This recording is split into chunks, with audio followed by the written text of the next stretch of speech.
Mutuo ba mo ani kung aluman daw ang tabadidoy ug tabadiday sa usa ka tawo? Gukdunon?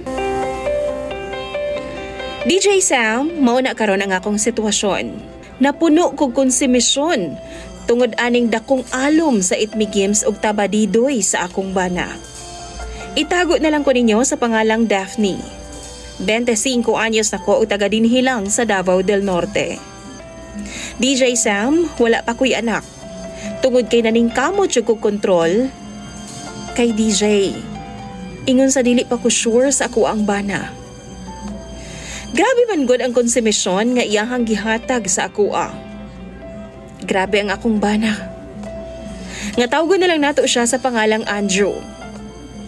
Nag-ila mi ni Andrew, DJ Sam, pinaagi sa amo ang common friend. Actually, doon na pud ko'y sayop. Kay nakaibaw naman ko nga daghang mga babae ang nalambigit niya kaniadto. Apan lagi kay nadalaman ko sa iyahang mga tamis nga panaad. Maunang nahulog jud ko niya. Bale, 2 months lang ang ligawan na DJ Sam. Gisugot na dayon nako si Andrew. Sa pipila namo ka buwan nga mag-uyab, daghan jong kaparamdam nga mga babae niya DJ Sam. Mga babae nga nagkagusto niya. Sa iyang social media, daghan sigig panghagit og inom, ana-ana og pangigat sa iyaha. Pero nakita nako nga wa gyud niya ginapansin kay wa man niya ginareplyan. Dihang nagstorya mi sa iyahang mama DJ Sam, nahisgutan namo ni nga problema. Ug sumala pa sa iyang mama, ang solusyon lang daw aron maundang na nga sumpa. Magminyo na si Andrew. Pagkadungog na ako ato DJ Sam, saway duha-duha, gihagit na dayon na kong kasal si Andrew. Nakurat pa gani siya, apan lagi kay gihatagan man ako siyang ultimatum, nga kung dili siya musugot, magbulag na lang ni. Napugos in town siyang uo DJ Sam. Ug pagkaugma dayon, gaasikaso nami sa among kasal. In 2 months, nakasal na jud mi, hoping nga magbag-o na ang dagan sa among kinabuhi ni Andrew. Apan pipila na kabuwan ang milabay human sa among kasal ni Andrew. Maura man gihapon. One time, gisilip na ako ang cellphone sa akong bana.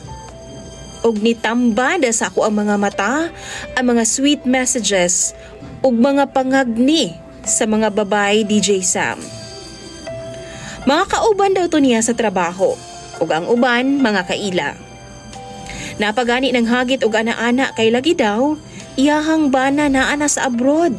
Uga na daw kaayo siya. Wa ko'y nakita bisan isa ka reply DJ Sam, pero wala gihapon ko makampante. Halos maupaw na ko sa kainit sa ako ang ulo. Nagsurok jud ang ako ang dugo DJ Sam. Gi-confront na ko si Andrew. Pero same before, deny gihapon siya. Ug ingon pa siya, pasagdan ra daw nako sila.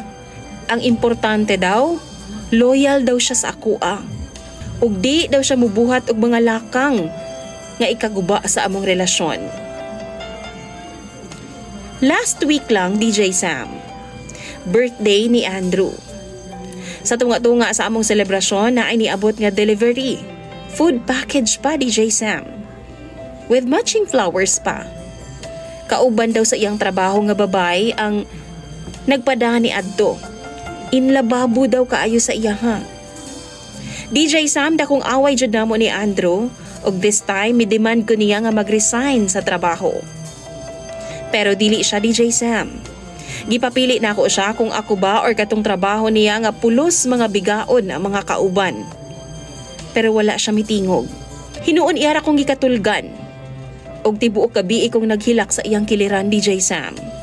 Kay sakit jud kaayo ang akong gibati. Naghuna-huna ako nga sulungon ang maong babae sa trabahoan, pero nagpugong ko kay mubaba pod ang ako ang dungog kung mauhon.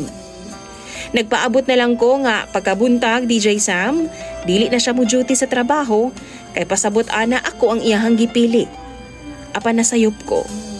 Sayo kay siya sa buntag nga mi duty. Maong sa akong kahiubos, gihipos na ako ang akong mga gamit ug mipauli na lang ko sa amo ang bay, DJ Sam.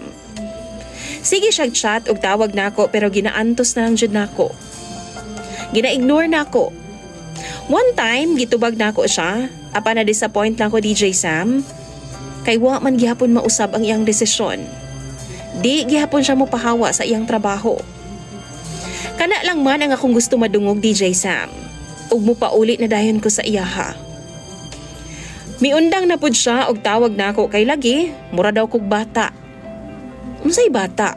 Halos wala na ko'y tulog sa sigig overthink tapos iyaharang i-invalidate. Bata din ang gusto lang protektahan ang among marriage. Sa tinuod lang, wa na ko'y gana sa among relasyon ni Andrew. Maunang nagdesisyon na lang ko, nakalimtan siya ug magpalayo na lang ko. Apan kung kanus buo na ang akong desisyon, DJ Sam. Saka pud siya ni abot sa amo ang bay ug gisuyo kog taman. Apan kana lagi. Dili man gihapon niya ihatag ang akong demand nga mohawa siya sa trabaho. DJ Sam, ug ingon man sa imong mga followers. Naa pa ba'y future ning among kaminyo o ni Andrew? Or mas maayong tumanon na lang nako ang pagpalayo para sa ako ang peace of mind? Please, tambagi ko ninyo sa comment section.